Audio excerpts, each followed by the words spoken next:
ओम शांति। ओम शांति।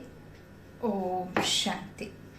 30/9/2021 प्रातः मुरली। ओम शांति। बाप दादा मधुबन। आज ज्ञानदाता सर्वशक्तिमान बेहद के बाप सर्व आत्माओं के पिता ने आज की मुरली के महावाक्यों में हम रूहानी बच्चों से कहा, मीठे बच्चे, अभी यह रावण राज्य पुरानी दुनिया खत्म हो नई दुनिया आ रही है, इसलिए श्रीमत पर चल पवित्र बनो तो श्रेष्ठ देवी देवता बनेंगे। आज का प्रश्न है, बाप अपने बच्चों को सत्य नारायण की कथा सुनाते हैं, उस कथा का रहस्य क्या है? उत्तर है, उसका रहस्य है बादशाही लेना और गंवाना। अल्फ को अल्लाह मिला तो गदाई छोड़ दी। जो विश्व के मालिक थे वही 84 जन्म ले राजाई गंवा देते हैं, फिर बाप उन्हें राजाई देते हैं। पतित से पावन बनना, गदाई छोड़ रजाई लेना, राजाई लेते हैं ना। यही सच्ची सत्य नारायण की कथा बाप सुनाते हैं। गीत है, आखिर वह दिन आया आज। ओम शांति। ओम शांति का अर्थ तो रूहानी बाप ने समझाया है। ओम माना अहम आत्मा हूँ और मेरा शरीर है।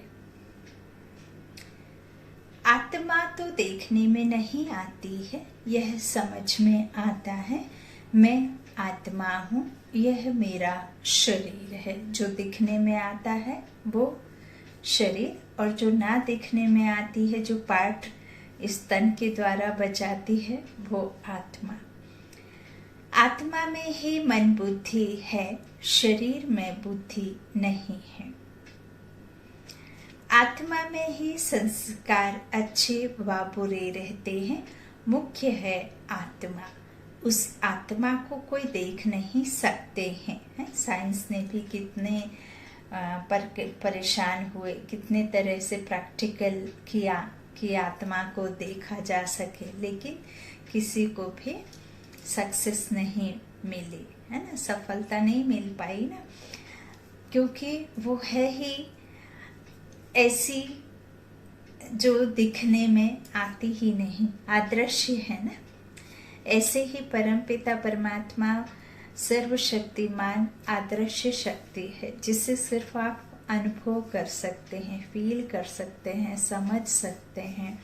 उसके बारे में नॉलेज परमात्मा आकर जब देते हैं तभी हम उन्हें पहचान सकते हैं, जान सकते हैं और यथार्थ रीति समझ सकते हैं। और वही आकर के हमें अपनी पहचान देते हैं, अर्थात आत्मा का नॉलेज देते हैं। तब तक वो ना आए तब तक यह सब नॉलेज आता ही नहीं किसी मनुष्य के पास है। ओम शांति। तो बाबा कहते हैं, आत्मा में ही संस्कार होते हैं अच्छे व बुरे, और आत्मा को कोई देख नहीं सकते।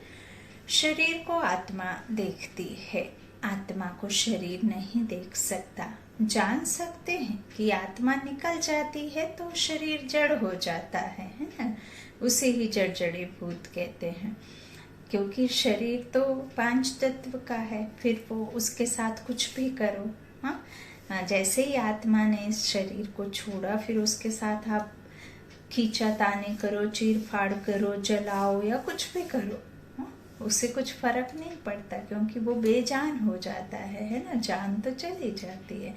इसीलिए देह अंत, देह का अंत होता है, देहांत कहते हैं ना। तो कई गांव में फिर मिट्टी भी कह देते हैं सीधा, है ना, कि मिट्टी में जाना है। देहांत, मृत्यु हो गई, किसकी? शरीर की, ना कि आत्मा की, है ना। तो देहांत होता है ना, अविनाशी आत्मा वह उड़ जाती है। जैसे ही वो निकली वैसे ही शरीर जो है जड़ीभूत हो जाता है। तो इस तरह बाबा कहते हैं शरीर जड़ हो जाता है आत्मा के निकल जाने से। आत्मा देखी नहीं जाती, शरीर देखा जाता है। वैसे ही आत्मा का जो फादर है, जिसको ओ गॉड फादर कहते हैं, वह भी देखने में नहीं आते हैं। उनको समझा जा सकता है, जाना जा सकता है। आत्माएं सब ब्रदर्स हैं। शरीर में आते हैं तो कहेंगे यह भाई भाई है, वह भाई बहन है। आत्माओं का बाप है परम पिता परमात्मा। जिस्मानी भाई बहन एक दो को देख सकते हैं। आत्माओं का बाप सभी का एक है, उनको देख नहीं सकते। तो बाप आए हैं पुरानी दुनिया को नया बनाने। नई दुनिया सतयुग थी, यह पुरानी दुनिया कलयुग है। इनको अब बदलना है, जिससे पुराना घर खत्म हो नया घर बनता है। वैसे यह पुरानी दुनिया खलास होनी है। सतयुग के बाद त्रेता, द्वापर, कलयुग, फिर सतयुग आना जरूर है। वर्ल्ड की हिस्ट्री ज्योग्राफी रिपीट होनी है। सतयुग में होता है देवी देवताओं का राज्य, आधा कल्प चलता है। सूर्यवंशी और चंद्रवंशी, उनको कहा जाता है लक्ष्मी नारायण की डिनाइस्टी। डीटीज धर्म कहते हैं ना, देवी देवता धर्म डिनाइस्टी चलती। राम सीता की डिनाइस्टी, तो यह सहज है ना। फिर द्वापर कलयुग में और धर्म आते हैं, जास्ती धर्म बढ़ते हैं ना। फिर देवी देवताएं जो पवित्र थे वह अपवित्र बन जाते हैं। इनको कहा जाता है रावण राज्य। कितना सहज सरल भाषा में बाबा ने यहाँ लिखा हुआ है। बाबा कहते हैं रावण को वर्ष वर्ष जलाते आए हैं, परंतु जलता ही नहीं है। यह है सबका बड़ा दुश्मन, इसलिए उनको जलाने की रस्म पड़ गई है। भारत का नंबर 1 दुश्मन है रावण, और नंबर 1 दोस्त सदा सुख देने वाला है खुदा। खुदा दोस्त, तो खुदा को दोस्त कहते हैं ना। इस पर एक कहानी भी है। तो खुदा है दोस्त, रावण है दुश्मन। खुदा दोस्त को कभी जलाएंगे नहीं। रावण दुश्मन है, इसलिए 10 शीश वाला रावण बनाकर उनको वर्ष वर्ष जलाते हैं। गांधी जी भी कहते थे हमें राम राज्य चाहिए। राम राज्य में है सुख, रावण राज्य में है दुख। अब यह कौन बैठ समझाते हैं? पतित पावन बाप शिव बाबा, ब्रह्मा दादा। बाबा हमेशा सही करते हैं। बाप दादा, प्रजा पिता ब्रह्मा भी तो सबका होगा। जिसको एडम कहा जाता है, उनको ग्रेट ग्रेट ग्रैंड फादर कहा जाता है। मनुष्य सृष्टि में प्रजापिता हुआ। प्रजापिता ब्रह्मा द्वारा ब्राह्मण, फिर ब्राह्मण 100 देवी देवता बनते हैं।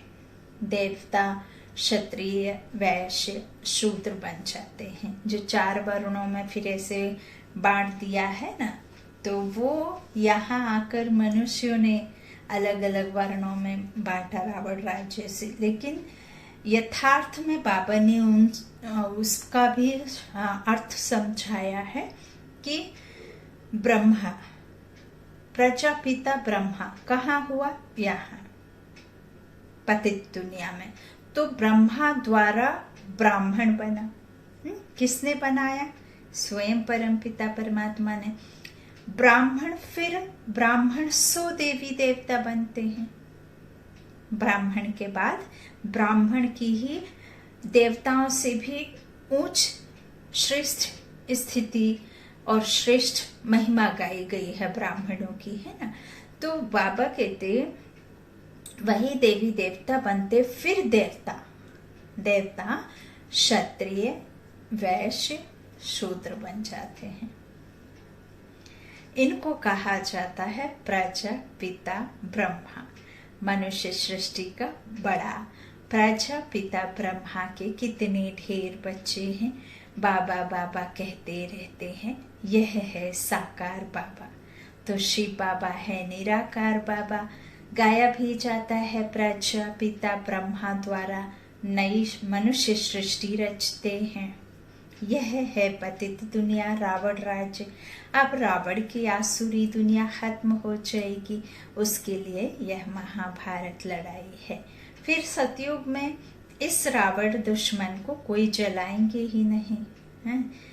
बाबा कहते रावण होगा ही नहीं।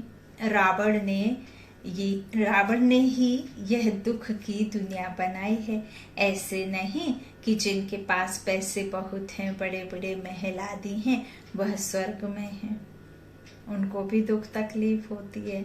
धन पैसा होने से ऐसा नहीं कि उनके पास में कोई बीमारी नहीं होगी या कोई इस तरह से उनके जो बच्चे आदि होंगे उनके साथ में कुछ प्रॉब्लम नहीं होगी, या बिल्कुल एकदम कहना चाहिए कि सुख ही सुख होगा, है ना। तो जो अंदर से नहीं दिखता वो तो वही जानते हैं। तो पैसा होने से ऐसा नहीं है कि स्वर्ग में है, बाबा कहते हैं। तो इस तरह बाबा कहते दुख की दुनिया जो है रावण ने ही बनाई है। बाबा कहते हैं जिनके पास बड़े बड़े महल हैं तो वह स्वर्ग में है, ऐसा नहीं है। बाप समझाते हैं भले किसके पास करोड़ हैं परंतु शांति नहीं है। पैसे आदि तो सब मिट्टी में मिल जाने वाले हैं। नई दुनिया में फिर नई खानियां निकलती हैं, तो जिससे नई दुनिया के महल आदि सारे बनाए जाते हैं। यह पुरानी दुनिया अब खत्म होनी है। अब ये बिकारी दुनिया और पैसा भी झूठ से और ना जाने किस किस तरीके से कमाया जाता। तो बाबा कहते हैं यहाँ की बिकारी कोई भी वस्तु वहाँ जा नहीं सकती ना, और वहाँ की यहाँ कोई हो नहीं सकती। तो खानियाँ आदि बाबा कहते हैं यहाँ का तो यहाँ ही मिट्टी में मिल जाना है, बल्कि इसके पास कितना भी हो। लेकिन वहाँ जाकर के फिर क्या होगा, खानियाँ आदि निकलती हैं फिर जिससे नए महल आदि बनाए जाते हैं, है ना। बाबा कहते हैं अब यह पुरानी खत्म होनी है। सतयुग में है वॉइसलेस संपूर्ण निर्विकारी। वहाँ बच्चे योग बल से पैदा होते हैं। कई को विश्वास नहीं होता, पूछते हैं, है ना, कि कैसे होंगे, असंभव है ना, कहते हैं। तो दिखाया है आपको जो कथाएं बताई हैं, जो महाभारत रामायण कृष्ण कैसे जन्म होते हैं, तो इस तरह से बताया है ना। कोई माँ के कोख से तो नहीं होते, एक लाइट चमकती है, ऐसे सब दिखाते हैं ना। तो अभी यहाँ बैठ बाबा उन सब चीज़ों का वर्णन कर यथार्थ रीति प्रैक्टिकल में कैसा क्या है वह सब हमें समझाते हैं। बाबा कहते हैं विकार वहाँ होता ही नहीं है, ना देह अभिमान, ना क्रोध, ना काम। 5 विकार होते ही नहीं, इसलिए वहां कब रावण को जलाते ही नहीं। यहाँ तो रावण राज्य है, इसलिए सब पुकारते हैं हे पतित पावन आओ। वह तो लिबरेटर भी है, सबका दुख हरता है। अभी सब रावण राज्य में है, बाप को आकर छुड़ाना पड़ता है। ऐसे नहीं है कि कोई एक सीता की बात है और कोई एक द्रौपदी की बात है, हाँ। तो यहाँ तो सभी सीताएं हैं, सभी द्रौपदी, कोई एक अर्जुन की बात नहीं है, कोई एक कुंभकर्ण की बात नहीं है। तो बाबा कहते इस तरह से दुखी तो सभी है ना, सभी रावण राज्य में हैं, तो सभी को छूटना है राम राज्य में जाने के लिए और मुक्ति, जीवन मुक्ति के लिए, तो सदगति के लिए है। इस तरह से बाप बैठ समझाते। तो ये सब बुद्धि से समझने की बातें हैं। बाबा कहते हैं अभी जो है वह जो तो लिबरेटर भी है ना, सबका दुख हरता है। अभी सब रावण राज्य में, बाप को आकर छुड़ाना पड़ता है। अब बाप कहते हैं तुम पवित्र बनो, यह पतित दुनिया खत्म होनी है। जो श्रीमत पर चलेंगे वह श्रेष्ठ देवी देवता बनेंगे। विनाश तो होगा, सब खत्म हो जाएंगे, बाकी कौन बचेंगे? जो श्रीमत पर पवित्र रहते हैं वही बाप की मत पर चल विश्व की बादशाही का वर्षा पाते हैं। इन लक्ष्मी नारायण का राज्य था ना, तो अभी तो रावण राज्य है जो खत्म होना है। सतयुगी राम राज्य स्थापन होना है। रामो वह सीता वाला नहीं, वह सीता वाला राम नहीं। बाबा कहते शास्त्रों में तो बहुत फालतू बातें लिख दी हैं। लंका यह सारी दुनिया है। अब द्वापर में कहाँ लंका आ जाएगी? तो बाबा कहते हैं ये जो रामायण और महाभारत की जो कहानी है ना, तो बाबा कहते हैं कुछ भी लिख दिया है। बाबा कहते हैं अभी तो रावण राज्य है जो खत्म होना है। बाबा कहते हैं लंका यह सारी दुनिया है जिसमें क्या होना है, आग लगनी है। तो इस तरह बाबा कहते हैं इसमें रावण का राज्य है। लंका में किसका रावण का राज्य है ना। तो भारत सोने की चिड़िया था सतयुग में, भारत सोने की चिड़िया था, जबकि दूसरा कोई राज्य ही नहीं था। बाप भारत में आकर फिर से सोने की चिड़िया स्वर्ग बनाते हैं।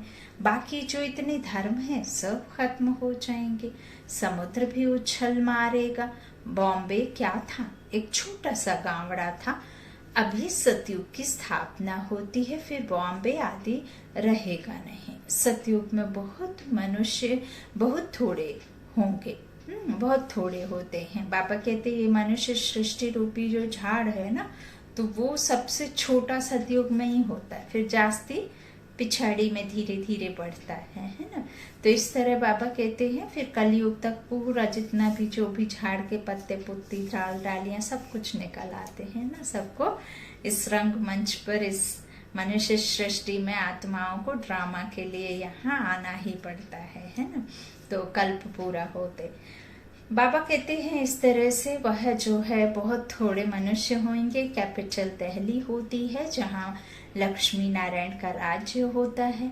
दिल्ली सतयुग में परिस्तान थी, दिल्ली का नाम बाबा कहते परिस्तान था, दिल्ली ही गद्दी थी। राम राज्य में भी दिल्ली ही कैपिटल रहती है, परंतु राम राज्य में हीरे जवाहरों के महल थे, अथाह सुख था। बाप कहते हैं तुमने विश्व का राज्य गंवाया है, मैं फिर से देता हूँ, तुम मेरी मत पर चलो। श्रेष्ठ बनना है तो सिर्फ मुझे ही याद करो और किसी देहधारी को याद नहीं करो। अपने को आत्मा समझ मुझ बाप को याद करो तो तुम तमो प्रधान से सतो प्रधान बन जाएंगे। तुम मेरे पास चले आएंगे, तुम मेरे गले की माला बन फिर विष्णु के गले की माला बन जाएंगे। पहले किसकी माला बनते हैं? भगवान की। फिर किसकी बनते हैं? विष्णु के गले की, है ना। तो माला में विष्णुपुरी के बनते हैं ना। विष्णुपुरी में जाने के लिए तो पहले उसकी पहले क्या होना पड़ेगा? बाबा का बनना पड़ेगा, है ना। तो इस तरह बाबा कहते हैं माला में ऊपर हूँ मैं। जो फूल हम आँख में और मुख से चूमते हैं ना राम राम करने के समय, तो ऊपर में मैं हूँ।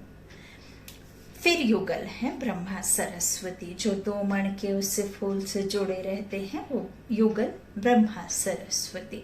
वही सतयुग के महाराजा महारानी बनते हैं।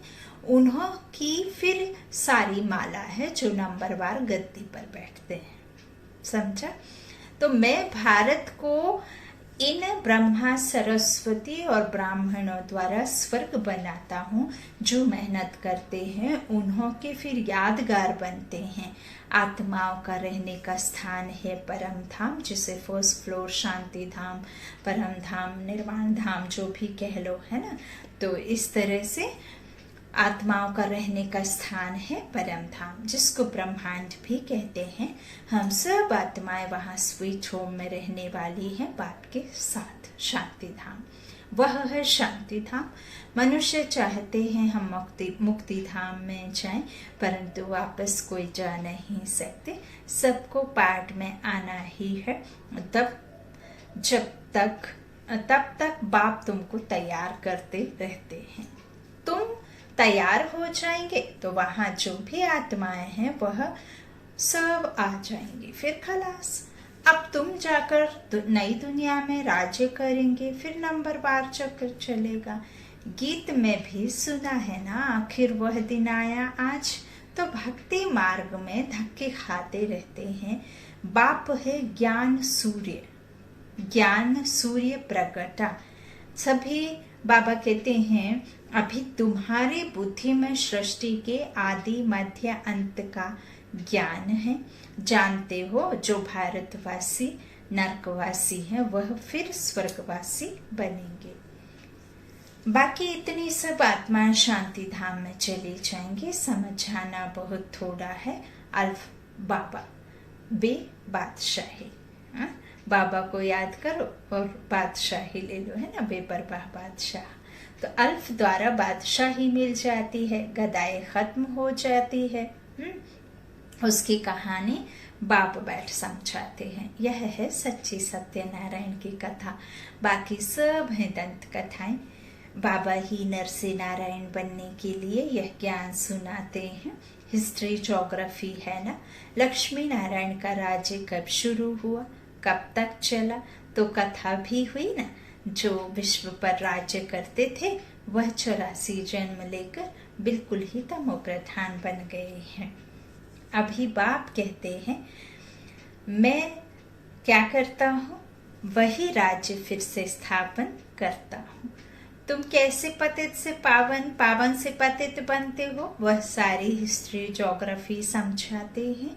पहले पहले सूर्यवंशियों का राज्य, फिर चंद्रवंशियों का, उनके बाद दूसरे भी बौद्ध, इस्लामी, फिर क्रिश्चियन आए। फिर वह देवी देवता धर्म जो था सो गुम हो गया। फिर वर्ल्ड की हिस्ट्री ज्योग्राफी रिपीट होगी। शास्त्रों में ब्रह्मा की आयु 100 वर्ष दिखाई हुई है। यह जो ब्रह्मा है जिसमें बाप बैठ वर्षा देते हैं, इनका भी शरीर छूट जाएगा। आत्माओं को बैठ जो आत्माएं का बाप है, बाबा कहते आत्माओं को बैठ जो आत्माओं का बाप है वह सुनाते हैं। वह पतित पावन है। मनुष्य को पावन बना नहीं सकते, नहीं बना सकेंगे। जो खुद ही मुक्त नहीं हो सकते वह औरों को फिर कैसे करेंगे। वह तो सब भक्ति सिखलाने वाले अनेक गुरु हैं। कोई कहेंगे फलाने की भक्ति करो, कोई कहेंगे शास्त्र सुनो, अनेक मतांतर हैं। इसलिए सब और ही बेसमझ बन गए हैं। अब एक हो कोई मत तो फिर बात बने भी। अब मतांतर अनेक कहेंगे। कोई विष्णु की कहेंगे, कोई लक्ष्मी की कहेंगे, कोई सरस्वती की, कोई गायत्री की, कोई किसी की, कोई किसी की, कोई खुद की कहने लग जाएंगे गुरु आदि, कोई 5 तत्वों की, कोई इसकी, कोई इसकी। तो कितने मतांतर है ना। तो बाबा कहते हैं कि इसलिए सब और ही बेसमझ बन गए हैं। अब बाप आकर समझदार बनाते हैं। यह लक्ष्मी नारायण समझदार विश्व के मालिक थे ना, तो अब कितने कंगाल बन गए हैं। फिर शिव बाबा आकर नरकवासी से स्वर्गवासी बनाते हैं। बाप कितना अच्छी तरह से समझाते हैं कि यहाँ तकदीर जग जाए। बाप आते ही है मनुष्य मात्र की तकदीर जगाने। बाबा कहते सब पतित दुखी है ना, सब त्राही त्राही कर विनाश हो जाएंगे। इसलिए बाबा कहते हैं त्राही त्राही के पहले बेहद के बाप से वर्षा ले लो। यह जो कुछ दुनिया में देखते हो वह सब खत्म हो जाना है। Fall of Bharat, rise of Bharat, उत्थान और पतन। तो यह भारत का ही खेल है। राइज होगा सतयुग में, अब कलयुग में फॉल होना है। यह सब रावण राज्य का पॉम्प है। अब विनाश होना है।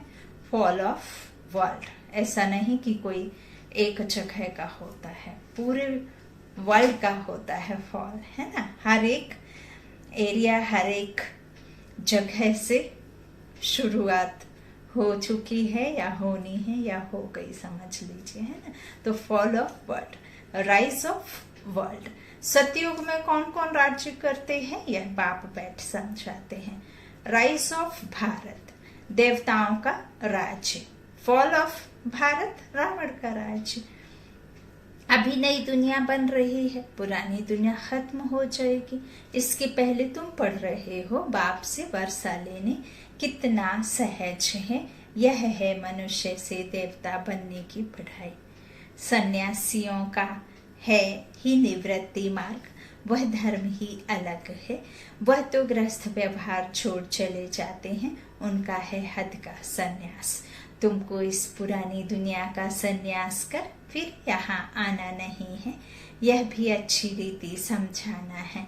कौन कौन से धर्म कब आते हैं? द्वापर के बाद ही और धर्म आते हैं। पहले सुख भोगते हैं फिर दुख। तो यह सारा चक्र बुद्धि में बिठाना होता है। जब से तुम चक्र में आते हो, महाराजा महारानी बनते हो। सिर्फ अल्फ और वेद को समझाना है। बाबा किसको विलायत में जाने की मना नहीं करते हैं। यूं तो सब चाहते हैं कि मृत्यु अपने देश में ही हो। अब विनाश तो होना ही है। हंगामा इतना हो जाएगा तो जो विलायत से फिर आप ही नहीं सकेंगे। हाँ? इसलिए बाप समझाते हैं कि भारत भूमि सबसे उत्तम है, जहाँ बाप आकर अवतार लेते हैं। शिव जयंती भी मनाई जाती है। सिर्फ कृष्ण का नाम डालने से सारी महिमा ही खत्म हो गई है। सर्व मनुष्य मात्र का लिबरेटर यहाँ आकर अवतार लेते हैं भारत भूमि में।